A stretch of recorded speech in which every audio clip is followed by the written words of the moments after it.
Alexia Daval, ce que changent les déclarations de Jonathan Daval, en changeant totalement sa version des faits. Jonathan Daval a épaissi le mystère autour de cette affaire, selon l'avocat de la famille d'Alexia. Alors que le 30 janvier dernier, Jonathan Daval avouait être à l'origine de la mort de sa femme, survenue dans la nuit du 27 au 28 octobre 2017 à Gray, Hauts-de-Saône, ce 4 juillet, on a appris que sa version avait totalement changé. Il se déclare innocent et accuse désormais son beau-frère du meurtre, qui aurait eu lieu non pas dans la nuit du 27 au 28 octobre, mais plutôt dans la soirée, alors que Jonathan et Alexia dînent chez les parents de la jeune femme, en compagnie du beau-frère donc, et de sa femme. De plus, dans sa nouvelle version des faits, Jonathan prétend ne pas avoir assisté à la scène lors de laquelle, selon lui, Alexia serait entrée dans une crise de colère. Son beau-frère aurait tenté de la calmer en l'étranglant, provoquant sa mort. Une version vivement contestée par le principal intéressé, Grégory Gay, qui a démenti formellement. Ce revirement de situation n'est pas une bonne nouvelle pour l'avancée de l'affaire, a estimé ce jeudi l'avocat de la famille d'Alexia. Selon Jean-Marc Florent, les nouvelles déclarations de Jonathan Daval ne collent pas aux vérités objectives du dossier, a-t-il expliqué lors d'une conférence de presse. Il considère également que cette nouvelle version n'a fait qu'augmenter le mystère autour de ce drame, qui s'épaissit. Selon lui, mon espérance du taux de résolution de ce dossier a nettement diminué, a regretté le pénaliste.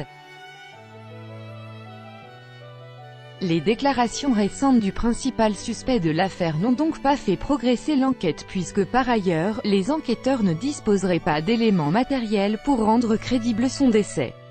Fin du direct. Concernant Grégory Gay, l'avocat de la famille d'Alexia a évidemment eu un mot pour celui qui est désormais accusé par Jonathan Daval d'avoir tué la jeune femme. Il a un poste très important à Paris. Il faut emmener son fils à l'école, se regarder avec ses collègues en chien de faïence en ayant vu partout dans la presse son nom affiché en disant je ne sais quoi. C'est effrayant de vivre ça, a regretté Jean-Marc Florent ce jeudi en conférence de presse.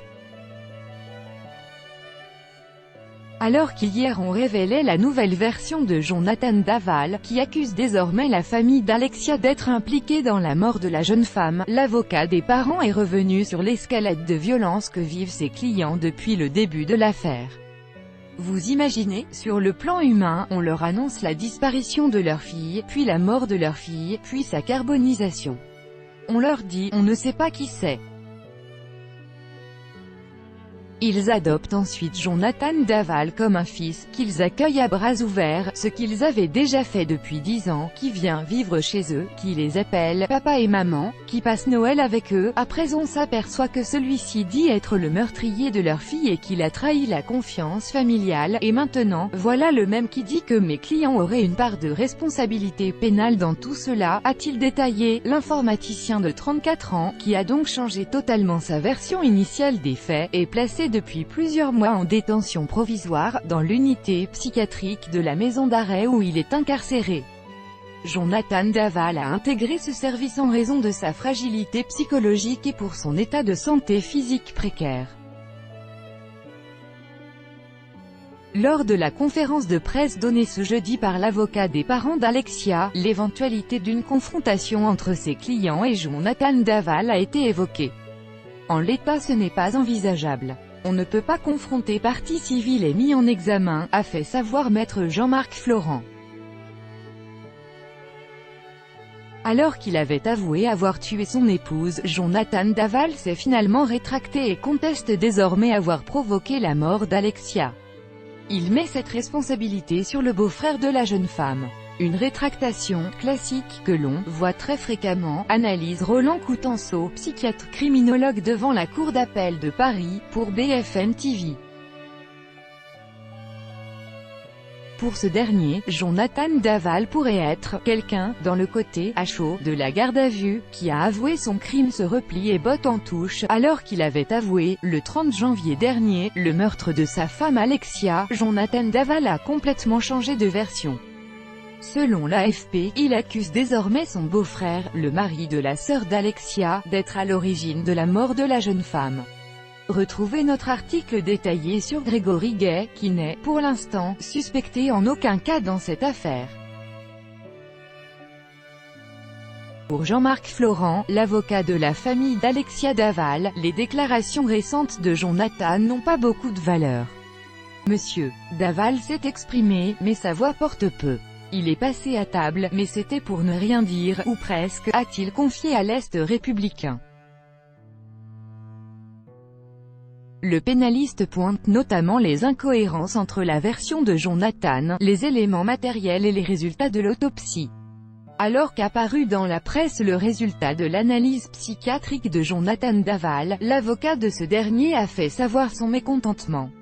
Non seulement Randall Schwerdorfer s'est insurgé contre le fait que cela ait fuité, mais il réfute ces résultats. Le problème, c'est qu'il est fait état de conclusions qui sont partiellement erronées et incomplètes, d'une expertise qui n'est pas définitive et qui peut faire l'objet d'une demande de contre-expertise, a-t-il indiqué dans un communiqué transmis à l'AFP. Conférence de presse. Jean-Marc Florent, qui défend les intérêts de la famille d'Alexia, n'a pas caché qu'il était perdu face à la personnalité de Jonathan, qui a affiché plusieurs visages depuis le début de l'affaire. Qui est Monsieur Jonathan Daval? On a eu d'abord Monsieur Daval très inquiet car il était sans nouvelles de sa compagne. Puis on a eu un Jonathan Daval écrasé par le poids de la douleur. Et puis surprise, la France a vu Jonathan Daval qui s'accusait du meurtre de sa femme, a-t-il déclaré. Si beaucoup de choses ont été dites sur cette affaire qui dure depuis 9 mois désormais, l'essentiel reste inconnu. On n'a pas de certitude sur le lieu du décès. L'heure est aussi redevenue imprécise.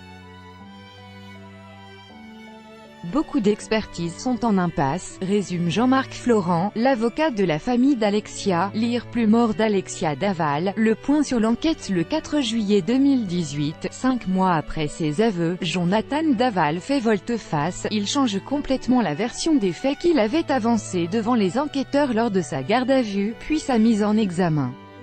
Pour lui, il n'est plus l'auteur du meurtre, mais il s'agit de Grégory Gay, le mari de la sœur d'Alexia, qui aurait étranglé la jeune femme pour la calmer d'une crise d'énervement.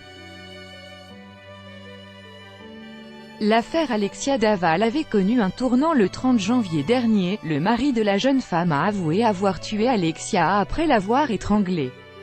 Les circonstances de ce meurtre sont connues. En rentrant d'un dîner chez les parents d'Alexia le 27 octobre dernier, le couple se dispute violemment et Jonathan commet l'irréparable en étranglant sa femme. Il décide alors de déposer le corps dans le coffre de son véhicule professionnel et d'attendre le petit matin pour emmener la dépouille dans un bois près des Moulins, non loin de Gré-la-Ville, Hauts-de-Saône, où le couple réside. 2 jours plus tard, le 30 octobre, le corps d'Alexia est retrouvé. Ont alors commencé 3 mois de mensonges pour Jonathan. Devant ses beaux-parents et la France entière lors de la marche blanche et les obsèques d'Alexia, il donnera l'image d'un veuf éploré, éloigné du moindre soupçon. Mais les enquêteurs poursuivent leur travail dans l'ombre et n'excluent aucune piste. Jusqu'au placement en garde à vue de Jonathan le 29 janvier 2018, ils ont regroupé plusieurs éléments émettant de sérieux doutes sur le jeune informaticien de 34 ans.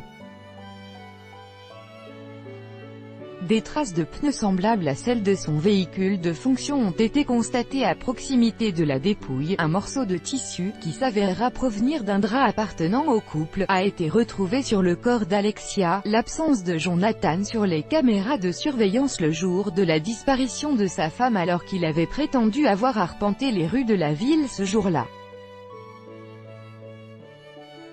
Tous ces indices l'ont poussé à finalement avouer devant les enquêteurs et ses avocats qu'il avait tué sa femme ce fameux soir du 27 octobre 2017.